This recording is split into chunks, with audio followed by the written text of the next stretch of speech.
Somehow I woke up out in Beverly, fucked up, smelling like that bourbon, and I end up alone. I'm not certain. Yeah, the girls impolite in the club every night. That's how it goes when you Hollywood perfect.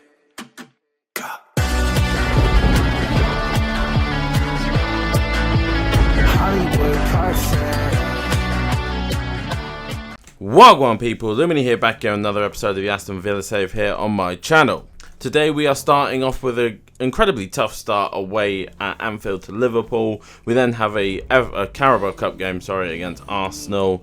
Then our first steps into the Europa League, followed by the derby against Wolves, and then wrapping things up with a game against Nottingham Forest. As you can see, we are currently in 4th place, so we've started the season relatively well. I would say we're where we need to be at the moment. I'd like to push up a little bit further, and games like this against Liverpool are going to be vital. Obviously, the board want us to challenge for the trophy this year, for the Premier League trophy, should I say. Like I said, I think that's probably a little bit ambitious from them, but if we are going to do that, getting points off of teams like Liverpool is going to be vital to that. So this will be a big measuring stick, I would say, as to whether we are going to be able to compete for the Premier League title this season. So yeah, I felt the pressure a bit going into this one. I left the whole intro in here as well because I really like... There's not a lot of things that I give EA props for, but I really like the atmosphere that they've built in these bigger games. It kind of feels like a bit more realistic, and also when you go to like the bigger stadiums, you have the like song intros and stuff like that. I really like that they've built that like big game atmosphere, and I will give them props for that. Sometimes I'm probably a little bit too critical of them, but for that I will give them their props.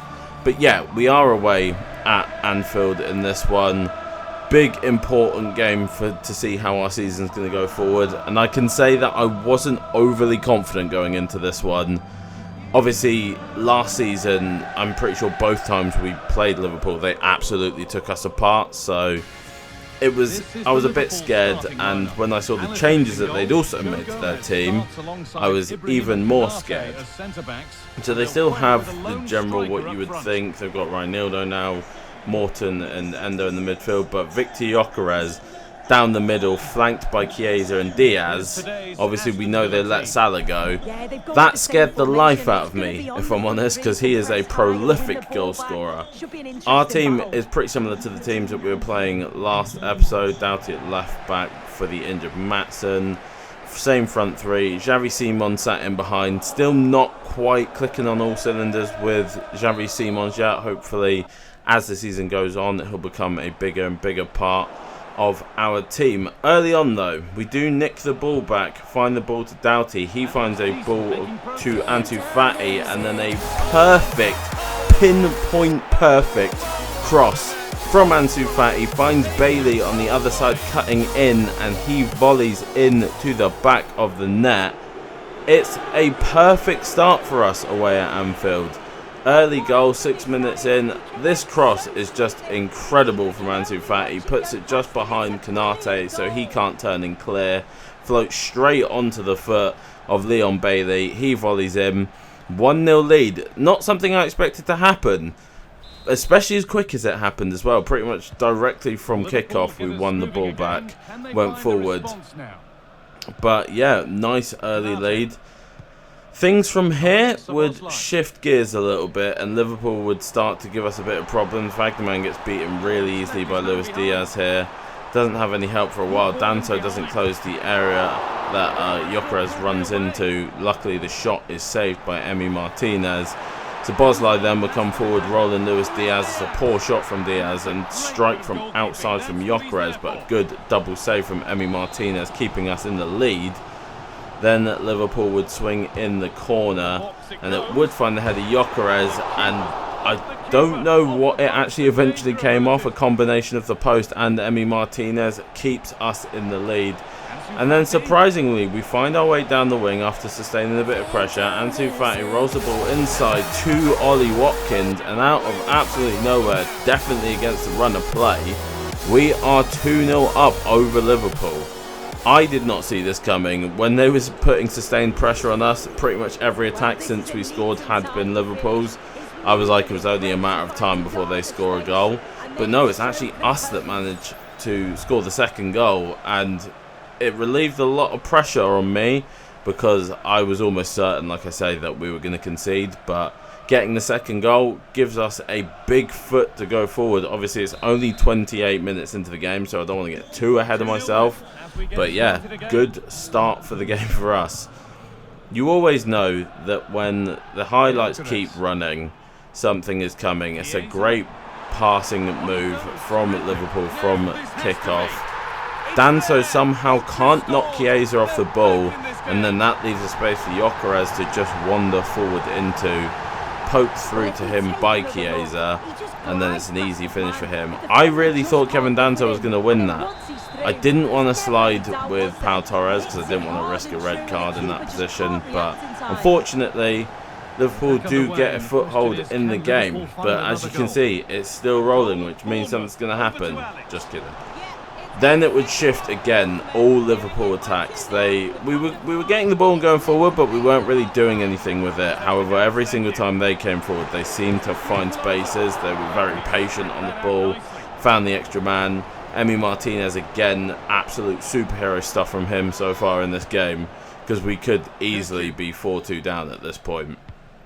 But Emi Martinez is saving our bacon. Good ball from Xavi Simons will find Leon Bailey. He would cross the ball towards Ollie Watkins. The header would be blocked, and then the volley, I thought we just caught Aston out, but not quite. We'd then get the ball to Koku. He'd hit it with the outside of his foot, but it's a good save. It did start to become very end-to-end as I'm talking to Stanisic about how I think we should be playing. He doesn't look like he either cares or agrees. He just wants to probably get on the pitch. It became very end-to-end from there. Liverpool were pushing forward a lot. We were managing to counter them a lot, but no one was really getting any attempts off on goal, I would say. They then did get a bit of sustained pressure again where we just couldn't quite clear the ball. You can see I'm just trying to hold around Gyökeres there. We do manage to nick it off him into Leon Bailey. You see our front four are just ready to counter-attack all the time. Good ball from Xavi Simons. Finds Ollie Watkins through the middle of the centre-backs. And Ollie Watkins, Mr. Reliable goal scorer, would smash one into the back of the net. Great finish from Ollie Watkins. Gives us a 2-goal cushion once again, which we need because, like I said, we were sustaining a lot of pressure from this Liverpool side. And I was quite scared that they were just going to immediately take over this game and take 3 points off of us. We held out for a little while. Liverpool kept coming forward. Wagnerman gets a very good tackle on here, but for some reason, Kevin Danso steps up too high, lets Gyökeres in behind him. I tried to pull Emi Martinez out to close down the angle of the shot, but Gyökeres is patient enough to roll it across to Chiesa to reverse what happened last time where Chiesa gave him an assist. He would give an assist back to Chiesa to make it 3-2. Not long left in the game, and the pressure is fully back on us, and I decide now we need to make some subs. From there, it would be us just hanging on. We would repel a lot of Liverpool attacks. They break through very late here to get a shot off, but it's saved by Emi Martinez.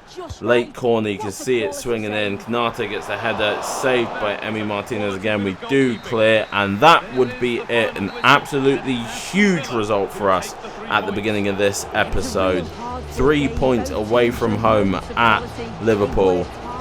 For me, that felt like a real big marker for me that we could potentially compete this season for some sort of silverware, because if we can take results from big teams away from home, there's a 100% chance that we could be at the right end of the table to compete. And you can see, even by the stats, sure, Liverpool had more shots than us, but we had more possession, so you have to give us our props. We did play pretty well. Onana here would get a plus in his holding midfielder role. He will start to be involved a little bit more. See there that we are in second, same points as Arsenal at the moment. And we would have a test against Arsenal in our next match as we would play them in the Carabao Cup. Now, obviously, you guys know me personally. I don't really care too much about the Carabao Cup. I know that might be a little bit disrespectful to the Carabao Cup, but that just kind of is what it is. For me, the silverware I would like this season would be the Europa League and the Premier League if we were going to get anything. I would take an FA Cup if we could get a decent run going. Carabao Cup, obviously, if we manage to get through this game and beat Arsenal, I probably will put more stock into it because it will be a cup that we could probably win. But it's not one that I'm super concerned about, I would say. I didn't think Arsenal would be until I saw their lineup. And I was like, oh, they're taking this very seriously. That's basically their starting lineup. So, yeah.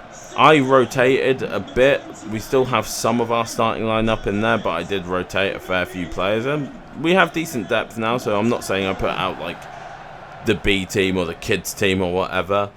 But I did not expect to be coming up against such a strong Arsenal team. You can see there we got Kaminsky in net.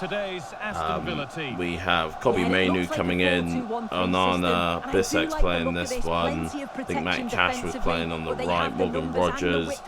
Mbuemo. Jackson Price, the young man, getting the start. And John Duran. I was going to put Hatate in that cam role, but I wanted to try and give Morgan Rogers a chance in there and see what he could do. It was a pretty boring game altogether. Nothing much really happened early on. We would break through with John Duran, but it was a good save by David Raya to stop us from taking the 1-0 lead. From the corner, and Mbuemo would find the forehead of Kevin Danso, and he would head a very powerful header into the back of the net, which was a kind of surprising start for us. I wasn't really expecting to be able to compete with Arsenal the way that we were, considering we did rotate our team. But yeah, we were definitely hanging in there, and it's given me a lot more confidence in the rotational boys as well, to be honest, because they started this game well. They weren't getting run over or anything. You see, like Chouameni, Eder Militao, these are top players, and we're competing with them with what is technically our second string, but obviously we're not going to be rude and say that. You can see again, 63rd minute, it takes a while for any action to really come off. Martinelli would get round Matty Cash here. He would cross it to Saka, who would drop it to Marino, but Mainu would deflect it out. Ben White, however, would pick it up. Odegaard then finding Chouameni. Chouameni would find Martinelli on the run, and we couldn't get back to stop him from getting the shot away. And Martinelli would make it 1-1. Like I say, Arsenal probably should be beating us at this point, but the fact that we're still hanging in this game, I think is a credit to us. I'm not going to use it as an excuse, but I think it's a credit to us that we're hanging in with a team that really probably shouldn't be able to compete with Arsenal's first team. Morgan Rogers takes an absolute great shot from here, but it's a good save again from David Raya. And from the corner, you can probably tell what's about to happen. Same matchup, I believe it's Aurelien Chouameni on Kevin Danso. And Kevin Danso rises up very high over Aurelien Chouameni with a powerful header to give us our second goal and make it 2-1 once again. Kevin Danso now has his first brace as an Aston Villa player, which is not something I expected to happen. Arsenal then did start to get a little bit more control of the ball. It's a great ball from Mikel Merino here to find Bukayo Saka. Bukayo Saka would find the ball into Kai Havertz, and Kai Havertz, after not too long, would make it 2-2. So back on level terms for Arsenal. I think what was more irritating for me at this point was I felt like we'd kind of played better. We played well enough that we probably should be walking away with a win here.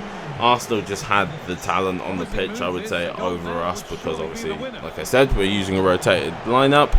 So unfortunately, it would go all the way, which means we would be playing Arsenal in penalties. And it's kind of, I was more annoyed about the fact that we'd gone all the way to penalties than I was that we hadn't managed to beat Arsenal in normal time. So at this point for me, it's kind of like, whatever happens, happens. If we can win a penalty shootout, we'll win a penalty shootout and go through. If we don't, we don't. Arsenal start off scoring there first, and Mbuemo would make it 1-1 with a very good penalty from him. Bukayo Saka would step up, make it 2-1 to Arsenal. John Duran was next up for us, with a powerful one into the top bins. There was absolutely no chance where I was getting near that. Martin Odegaard next up for Arsenal against Kaminsky. He would tuck it away pretty easily. Morgan Rogers would be up for our third, and he would tuck it away as well. So it's looking like it's going to go long, this one. Marino scoring his straight down the middle. Then it would be Kobbie Mainoo to step up for our fourth. And unfortunately, David Raya saves Kobbie Mainoo's, and then Gabriel Martinelli would finish off the penalty shootout. 5-3 to Arsenal on penalties. Like I say, in the end, it doesn't really matter too much to us because we weren't super concerned about the Carabao Cup. Arsenal played a very strong side, so they probably deserved it over us.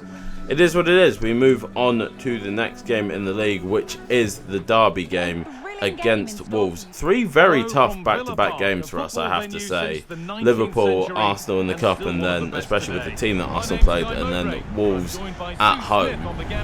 I was expecting us to bounce back in this one from the Arsenal game. I don't think we even played bad in the Arsenal game per se, but obviously any time that you don't walk away with the win, even if it's going out on penalties, you kind of want to bounce back next game. So I was hoping that was going to happen in this one, but like I say, it is a derby game, so it's never going to be too easy. We've got our strongest lineup out there though.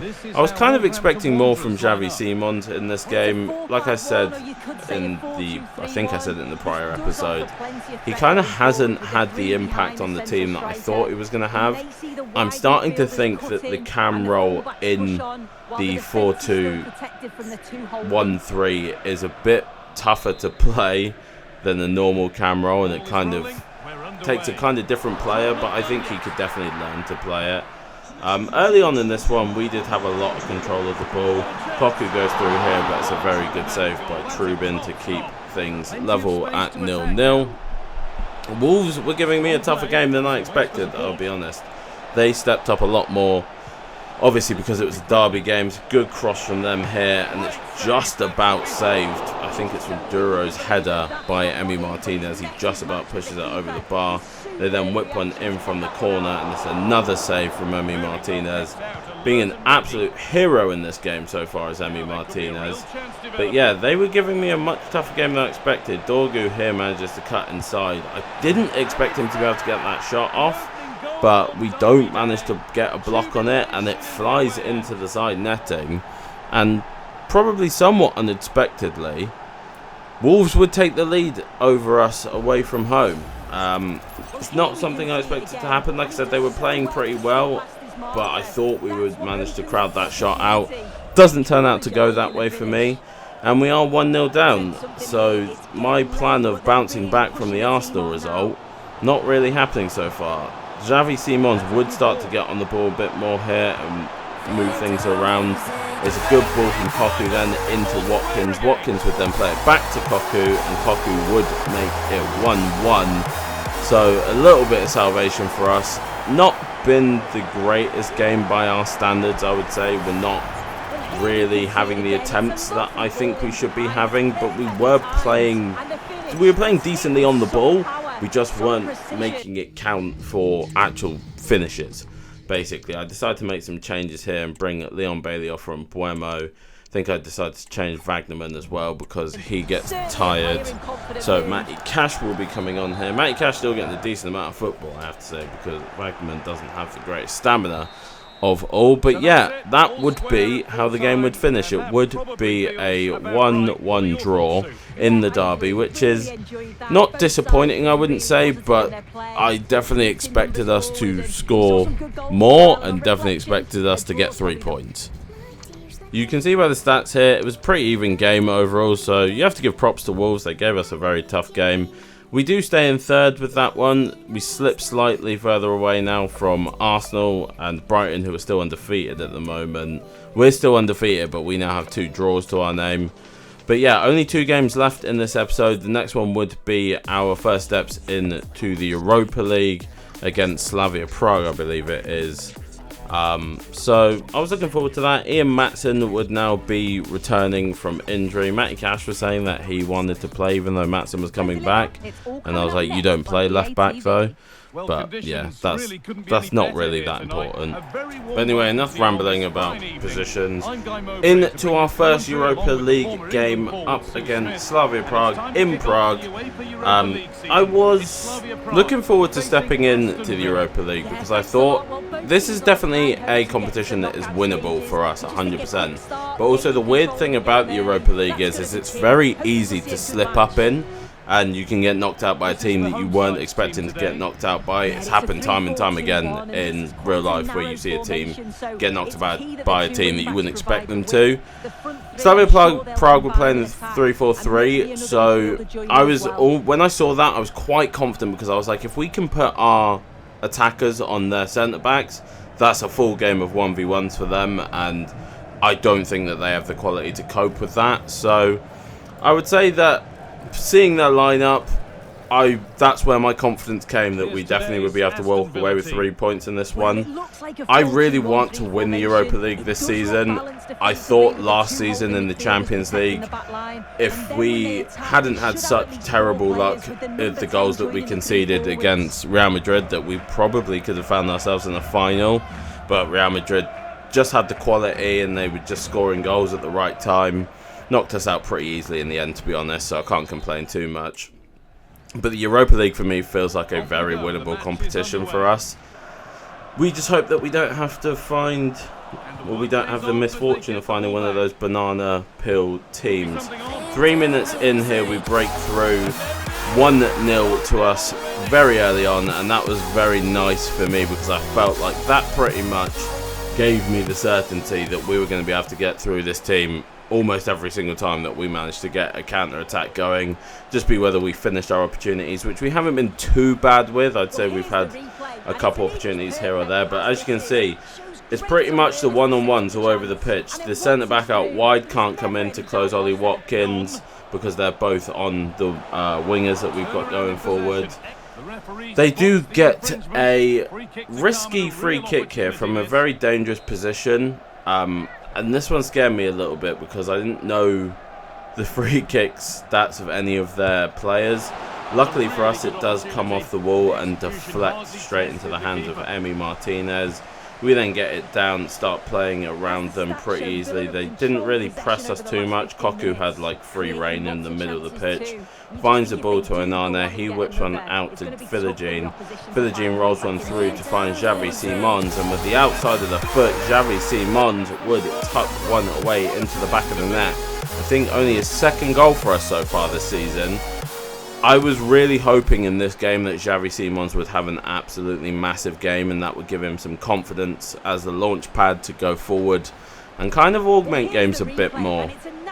Like I said previously, I don't think I'm getting the product out of him right now that I want to be, so yeah, I'm looking for him to step up a little bit. Again, we would play the ball forward very quickly and from the exact same position with the exact same technique. Xavi Simons would step up with his second goal of the game, third goal of the season I think. Had to give him his flowers and let him have his celebration for that, but as you can tell, this game is starting to run absolutely wild for us. It's only the first half and we're already 3-0 up. You can see the 1-2s are just easy play. We play through Watkins again. He tucks away our fourth, and at this point I was 100% confirmed that the game was already wrapped up for us. So it was going to be 3 points in our first game in the Europa League. We would win the ball back early on in the second half. Watkins would go through again. First shot would get deflected, but it would fall back to him again, and he would finish off for our fifth goal. And then very late on, well not late on, a little bit later on from that should I say, we would find the ball to Philogene. He would poke one past the keeper to make it 6. And yeah, that would be 3 points wrapped up in 52 minutes. After that, the game kind of didn't go scrappy, but I would say we didn't really push forward too much more. Slavia never really threatened us whatsoever. I think they ended up having 2 shots at the end of the game. So that gave me a big confidence boost that the Europa League is going to be a competition that we can dominate in. I think we already knew that, but I don't like to get too far ahead of myself sometimes because I think you can easily slip up, like I said before, in teams in the Europa League. But a 6-0 win to start things off, putting us solidly top of the table. You can see there around that area, those are probably the teams that are going to be our threats. We then see the unfortunate news that things aren't going particularly well for John McGinn in Italy. He's not playing well with Roma, which I was a little bit sad to see. But we've got Koku and he is playing very well. You can see here that something I found very funny. Kevin Danso is currently our second top goal scorer, tied with Xavi Simons, who has six assists. But Kevin Danso has got 3 goals for himself, so doing pretty well from a goal scoring standpoint. Not a huge fan of him from a defensive standpoint at the minute, but I think that hopefully will change as the season goes on. I've seen his positives. I just need to work around how to play around his negatives and hopefully manage to train them out of his game a little bit. But we are now into the last game of the episode. It's a bit of a bogey team for me. They always give me a tougher game than I expect, Nottingham Forest, so I felt like we should win this one pretty comfortably, but I knew that they probably would have a goal in them, because every single time I've played Nottingham Forest, I've taken like an early lead or like an early 2-goal lead, and then somehow they've managed to claw it back, or something's gone awry, something like that. So I was like, I don't want to slip up in this one. Had a very good game in the Europa League. We're kind of having a somewhat good episode. And I thought Xavi Simons was going to start things out with a goal, but he actually just rolls it wide. And then, as I said, they love to give me trouble. Breaking through the middle, Alisson player holding off my centre-backs. Does manage to get the shot away, but it is saved by Emi Martinez. Struggling again to get through, but eventually we do find the ball to Ollie Watkins, and he tucks one away. Amazing goal scorer is Ollie Watkins. Sometimes frustrating the way that he wastes a couple chances, but I always kind of feel like if I need a goal, I've got to look towards Ollie Watkins. Nobody else has had anywhere near the production in the first 2 seasons that we've been at Aston Villa. Ollie Watkins, top player. I think he probably will angle for a move if we don't get Champions League next season. So hopefully we can secure that and keep Ollie Watkins around the team, because he is a huge player for us. Like Emi Martinez, massive leaders for us from their actions on the pitch.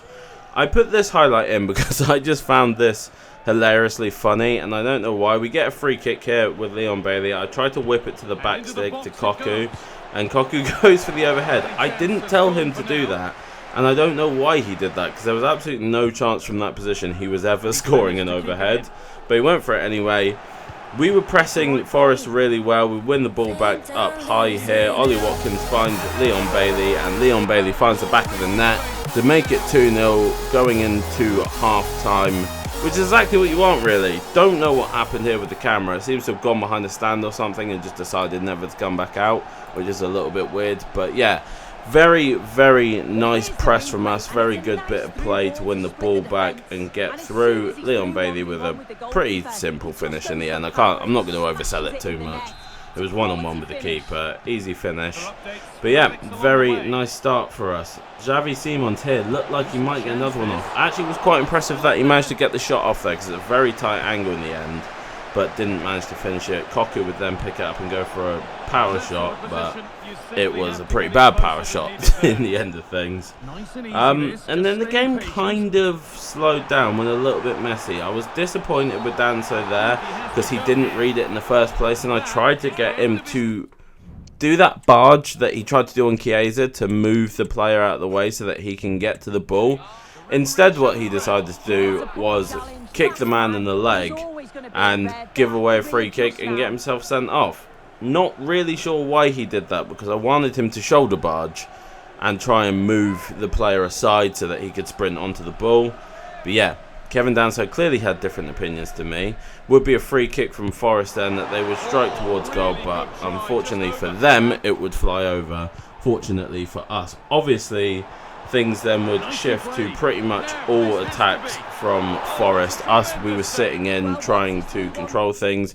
We didn't really have any control in midfield because I had to take a player off in midfield. We do get a late break forward though with Ansu Fati, who would dribble through. I wanted the ball to come back across to Watkins, but Watkins stood behind the defender, so I couldn't find him. Take the strike with Fati, but it's a good save from Sells. Late opportunity for Forest to get a consolation goal. Wouldn't count for anything more than that at this point. They would win a late corner that would get swung in, but it was cleared by Matty Cash. and then Ansu Fati would win it just to run it out, and we would hold on for a 2-0 win. Another disappointing red card for us, which is something I kind of wanted to try and cut out of our game a little bit, because we got a lot of red cards last season. Unfortunately for us, it hasn't quite turned out that way, because Kevin Danso has only been at the club for, what, I think now just over 6 months, maybe 7-8 months. And I think that may be his third red card for us, which isn't a great stat overall. Not really something that I want to keep going, but we got the 3 points, so we can't complain too much. You see, we will finish the episode in second place behind Arsenal. They are definitely the ones we are chasing. The chasing pack behind us, though, are definitely all still in it.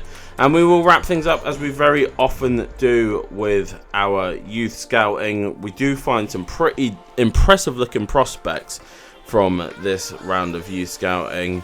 But yeah, this is obviously the point where, if you're still here, this is where I sit here and I have my rambles. We talk about youth players a little bit as we call up, I can't remember what his name was now. We're going to see it again in a minute. I tried to call up Nar as well, but we can't. Zakari, that was it. Call up Zakari, he's a 65, so he's going to go straight into the team, and then we'll call up another prospect after that. But yeah, I'm pretty impressed with how we started. I want you guys to give me your opinion on the cam role in the 4-2-1-3, because I feel like I'm not getting the profile of player right now that is getting the best out of that role. Obviously, you guys said before to put Cocu in there, but obviously when there's an opportunity to sign someone like Xavi Simons, you can't say no to it. I don't think he's been bad. I want to make that abundantly clear, as here we decide to call up a goalkeeper and prospect in Lovrich. He looks decent, but his stats, he's still got a long way to go before he's anywhere near first team football. But yeah, I don't think Xavi Simons has been bad. I don't know if I'm utilising it correctly, so maybe if you guys have got any idea on how to get a little bit more production out of that position, let me know in the comments down below. But yeah, that is going to be the end of that one. I was just doing a little check here of all our loan prospects, everyone that we got out, to see if anyone was growing significantly or anything, but I don't think it's been long enough yet in any of the seasons for us to see any significant growth in any of them. So yeah, that's it for this episode. Please like, subscribe, turn on the notification bell to get notified when the next episode is available to you, and I hope to see you in it. Peace.